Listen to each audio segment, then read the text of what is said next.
Fred Perry, and I am the author of fredperry.co.ca, which is a blog. And hopefully, with this new medium, I'll be able to talk to you in this way for once a week. I wanted to first introduce you to this picture, which I took back in the 60s. And as you can see, it's a church across the street, a cathedral, really, and a series of dashes that actually spell out the word IBM. That became uh, really the catalyst for my recent blog called Living with Purpose. And Living with Purpose to me, I'll just read this off. You can read this too on fredperry.ca, but it basically says here, living with a purpose instead of living for a paycheck meant everything to me. And the photo you saw, that's how I thought at the time, in black and white. I took that picture to represent the biggest question of all, I go on to say, of my young life. Is it possible to succeed in business while retaining your integrity?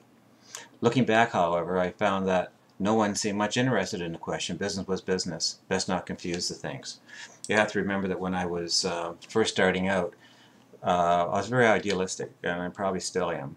But to me, the internal questions and eternal truths that resonate inside of me were things that I wanted to see if I could carry over into the business life, because coming out of the 60s, as a child of the 60s, I wasn't that fond of corporate life. And even today, looking around 40 odd years later, I can look back and see that many of the fears that I thought were consisted of mainly business, consisted in the church as well. If I want to use those two examples of IBM and the church on opposite sides of the street. And I really wanted to keep a foot in both worlds. But that kind of stretched you to the point where you wonder if you can even continue to exist in that kind of a continuous stretching. And it's a real leap of faith to try to do so. So later on in my essay, I pondered how this was all going to work out. It seemed to me people were grasping to get ahead, and you just simply couldn't be yourself. That just wouldn't do. And that did not resonate with me at all. I didn't believe in it. And I understand we're all human, and we all defend our positions, usually with hurt pride. Or if a friend of ours are hurt, we usually defend it with a gathering around of wagons, to make sure that truth doesn't get in, but our guy is protected, whatever that friend happens to be. So, and I look back in the church, there's been a lot of sins in the church, as we all have known. In Canada, we have something called the residential schools, where all the Native peoples were rounded up and tried to make white and homogenated into our culture. And there was tremendous abuse. And then we hear now many, many stories these past years about sexual abuse in the church.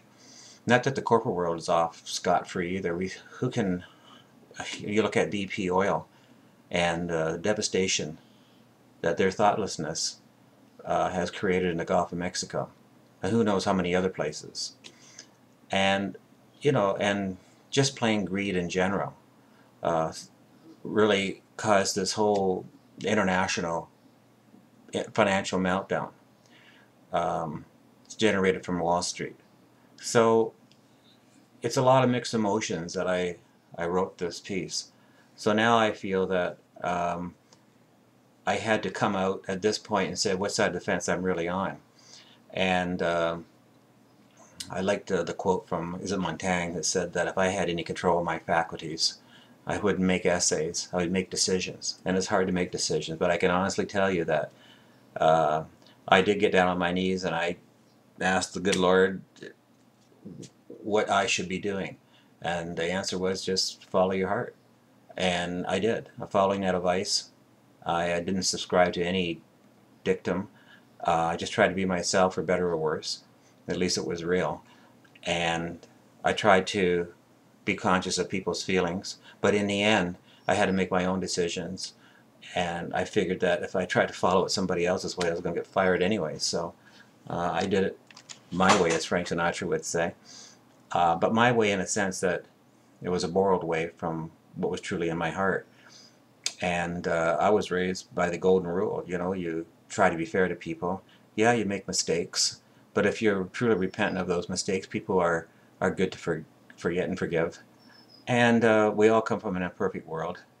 But it didn't stop me from coming, you know, using that line of thought. I went from manager trainee and ended my career in with a Fortune 500 company in the top 10% of all earners. I don't say that with any boasting. It's just that I didn't feel you could be yourself and still be successful. I guess that was the whole point of this whole article. So, what's my advice? As I look forward now in my 60s and I look back, and if this blog is being watched by anybody, especially my family, I would say that yeah, we have to work together. We can't do it by ourselves. We certainly can't leave it to others. As John Lennon said, leaders, parking meters. At the same time, we have to be our best self. Um, I mean, who else are we going to call? 911? Thanks again for listening to these thoughts. I hope to keep up on a weekly basis. And I'm Fred Perry. The blog is fredperry, Parry.ca. And I look forward to being in contact with you next week. Until then, be well.